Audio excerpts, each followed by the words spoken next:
Assalamualaikum semuanya. Perkenalkan saya Nindi Nabila, salah satu mahasiswa dari Universitas PGRI Madiun, program studi manajemen. Saya membuat video ini untuk mempresentasikan jawaban ujian akhir semester 2 mata kuliah Statistik Bisnis yang diampu oleh Ibu Iwin Julianti, SE SPD MAK.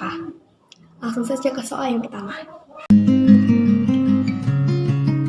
Jadi, statistik bisnis adalah ilmu khusus dalam dunia bisnis guna untuk membantu pebisnis dalam mengambil keputusan. Karena di dalam suatu perusahaan pasti membutuhkan berbagai hitungan dan analisis untuk mengambil keputusan secara tepat, baik, dan benar. Fungsi statistik adalah untuk mendeskripsikan data serta peristiwa atau kejadian yang dikumpulkan dengan melakukan penelitian terlebih dahulu. Juga digunakan untuk memprediksi dan mengendalikan semua populasi yang berdasarkan data dan peristiwa yang ada pada penelitian. Sebelum memulai penelitian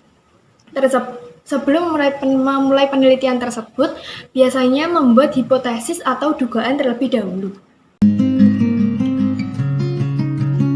1. Penerapan statistik di bidang pemasaran adalah salah satunya untuk analisis pasar. Digunakan untuk mengumpulkan data tentang pasar, calon pelanggan, analisis tren, pembelian, preferensi pelanggan, dan kebutuhan pasar. Kemudian data tersebut dianalisis untuk mengidentifikasi peluang pasar dan menyusun strategi pemasaran yang tepat.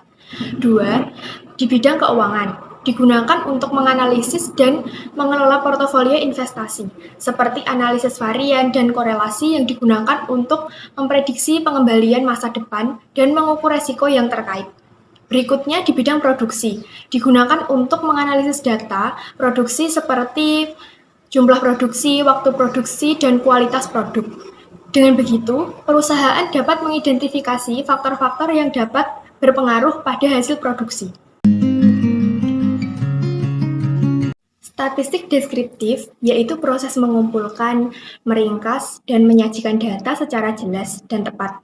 Nah, statistik deskriptif ini dapat memudahkan analisis dalam menyampaikan informasi mengenai kumpulan data yang tadinya susah dipahami menjadi mudah dipahami.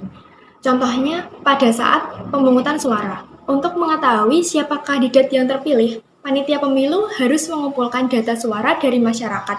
Kemudian, data suara tersebut disimpulkan, dan kandidat yang mendapat suara paling banyak itulah yang terpilih. Berikutnya adalah statistik inferensial. Adalah bagian statistika yang membahas cara melakukan analisis data, menaksir, meramalkan, dan menarik kesimpulan terhadap data yang lebih luas atau populasi dari data kegiatan. Statistika inferensial meliputi pengujian hipotesis, estimasi, dan pengambilan keputusan. Contohnya, ketika saya melakukan uji hipotesis dengan dugaan makanan yang paling digemari remaja di Kota Magetan adalah makanan manis. Kemudian saya melakukan penelitian dengan cara wawancara, ternyata dugaan saya salah, dan makanan yang paling digemari remaja adalah makanan pedas. Dari situ saya bisa menarik kesimpulan bahwa hipotesis saya ditolak. Data kuantitatif adalah jenis penelitian yang menyajikan informasi dalam bentuk angka. Contohnya, rata-rata ukuran sepatu mahasiswa Unipma adalah 40. Saya mendapatkan data tersebut dengan cara menyebar kuesioner, sehingga hasil yang saya dapatkan konkret dan jelas. Kedua, yaitu data kualitatif, adalah data yang disajikan dalam bentuk lisan atau kata, bukan dalam bentuk angka. Contohnya, kurang baiknya layanan transportasi umum di kota yang menyebabkan kemacetan parah. Pernyataan tersebut dikatakan data kualitatif karena menjelaskan suatu fenomena yang menyebabkan kemacetan dan tidak ada unsur angka di dalamnya. Data primer yaitu data yang diperoleh langsung dari sumber aslinya, baik melalui kuesioner, wawancara, dan observasi yang dilakukan peneliti. Contohnya, ketika saya ingin mengetahui data pendapatan dari usaha laundry, maka saya akan melakukan wawancara langsung kepada owner atau pemilik usahanya langsung. Sehingga data yang saya dapatkan jelas dan benar. Kedua, yaitu data sekunder, yaitu data yang diperoleh dari sumber lain yang telah ada sehingga peneliti tidak mengumpulkan data langsung dari objek yang diteliti. Misalnya, ingin mengetahui jumlah penduduk di suatu wilayah. Saya tidak perlu datang ke wilayah tersebut, cukup dengan melihat di website yang sudah tersedia, seperti web BPS. Nah, di web tersebut sudah jelas jumlah penduduknya. Nominal yaitu jenis data yang digunakan untuk melabeli variabel tanpa memberikan nilai kuantitatif apapun. Contohnya, pada status pekerjaan, orang yang dikategorikan bekerja diwakili dengan angka 1, sedangkan orang yang nganggur diwakili dengan angka 2. Berikutnya adalah data ordinal, yaitu data yang penomoran objek atau kategorinya disusun menurut besarnya, yaitu dari tingkat rendah ke tingkat tertinggi, ataupun sebaliknya, dengan jarak yang tidak harus sama. Contohnya, ketika di kelas, misalnya Mail mendapatkan peringkat 1, dan Vizi mendapatkan peringkat kedua. Dari situ dapat disimpulkan, Mail lebih pintar daripada Vizi. Selanjutnya adalah data interval, yaitu data di mana objek atau kategori dapat diurutkan berdasarkan suatu atribut yang memberikan informasi tentang objek yang sama. Contohnya, rata-rata berat badan berdasarkan usianya.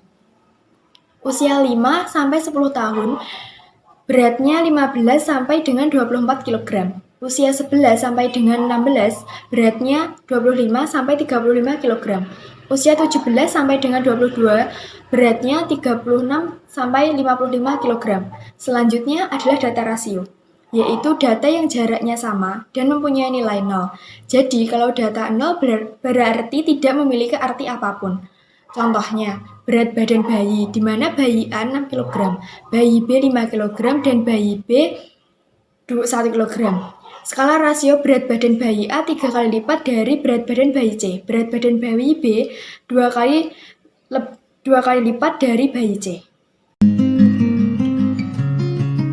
Populasi adalah jumlah keseluruhan dari objek penelitian atau individu yang akan diteliti. Contohnya, jika kita ingin meneliti air danau, maka populasinya adalah semua air danau itu.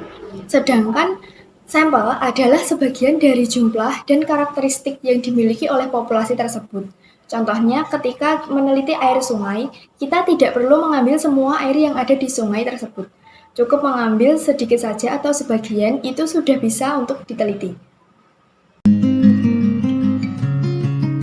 Wawancara adalah teknik pengumpulan data menggunakan pertanyaan yang ditanyakan langsung secara lisan kepada narasumber. Contoh instrumen yang digunakan misalnya kita sebelum mewawancarai narasumber, kita harus menyiapkan daftar pertanyaan terlebih dahulu. Sedangkan perlengkapan lainnya, kita perlu menyiapkan kertas, pulpen, alat perekam, laptop, dan lain-lain. Selanjutnya adalah observasi, yaitu teknik pengumpulan data melalui pengamatan langsung. Contoh instrumen yang digunakan yaitu pengamatan perilaku atau situasi individu. Selanjutnya adalah kuesioner, yaitu teknik pengumpulan data dengan cara memberi pertanyaan atau pernyataan tertulis kepada responden untuk dijawab. Contoh instrumen yang digunakan biasanya orang lebih suka menggunakan link seperti Google Form. Berikutnya adalah dokumentasi, adalah teknik pengumpulan data melalui pencarian mengenai hal-hal yang berupa catatan transkrip, foto kegiatan, buku, dan lain-lain. Contoh instrumen yang digunakan seperti kamera untuk foto-foto kegiatan, kemudian data-data wawancara untuk melihat catatan transkrip wawancara.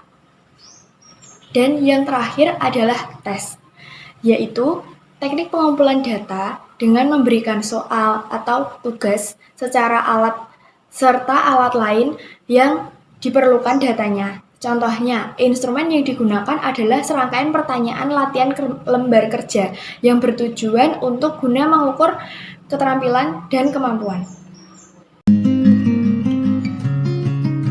Hipotesis adalah pernyataan sementara yang harus diuji kebenarannya untuk menyelesaikan suatu permasalahan. Contohnya, ketika saya mempunyai dugaan bahwa remaja di Kota Magetan lebih menyukai makanan pedas, kemudian saya melakukan penelitian dengan metode wawancara. Setelah saya melakukan penelitian, ternyata dugaan saya salah. Remaja di Magetan lebih suka makanan manis. Jadi dapat disimpulkan hipotesis saya ditolak atau tidak diterima. Mean adalah rata-rata dari suatu data dan untuk mencarinya semua datanya dijumlah, kemudian dibagi dengan jumlah data yang ada di data tersebut. Selanjutnya, modus adalah nilai yang paling sering muncul dalam suatu data.